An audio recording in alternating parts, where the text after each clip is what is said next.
Snapdragon X Elite package power can touch nearly 100W, making it more than twice the amount compared to Apple's M3 Pro. The Snapdragon X Elite was previously reported to operate on two power limits, 23W and 80W. However, according to the latest findings, Qualcomm's newest ARM chipset can touch almost 100W, and that is for the CPU alone, making it a power guzzler compared to its closest competition, Apple's M3 Pro. However, there are several variables to keep in mind before criticizing the massive power draw of the chipset, and we will be talking about those details here. Apple's M3 Pro CPU load can reach 42W of power, as TSMC's 3nm process helps to reduce consumption drastically. The part number TX1E84100 belongs to the top-end Snapdragon X Elite that sports a 3.80 GHz base clock, a 4.20 GHz boost clock, and a 4.6 TFLOP's Adreno GPU. Compared to the remaining two SKUs, these improvements will result in a power consumption spike. According to Android Authority, 95% of all Snapdragon X Elite chips manufactured by Qualcomm could obtain a package power of 98.50W, whereas 50% of those units could hit a lower peak power consumption of 82.33W.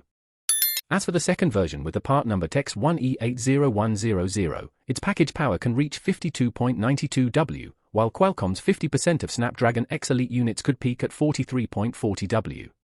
Strangely, this version does not differ much from its high-end counterpart, as it operates on a 3.40 GHz base clock speed and a 4 GHz boost clock speed, but the power consumption metrics are drastically lower. In contrast, the maximum power package threshold is still more than twice the amount of the M3 Pro CPU load, which goes up to 42W. It is evident that TSMC's 3nm has helped Apple considerably in power savings. However, the M2 Pro, the company's previous generation silicon mass-produced on TSMC's 4nm process, hits 55W.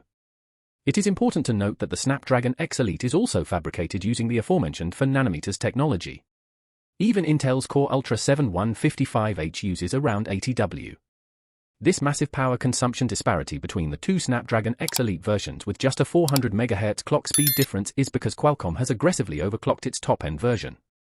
This will force the SoC to consume immense power drastically to the point of diminishing returns.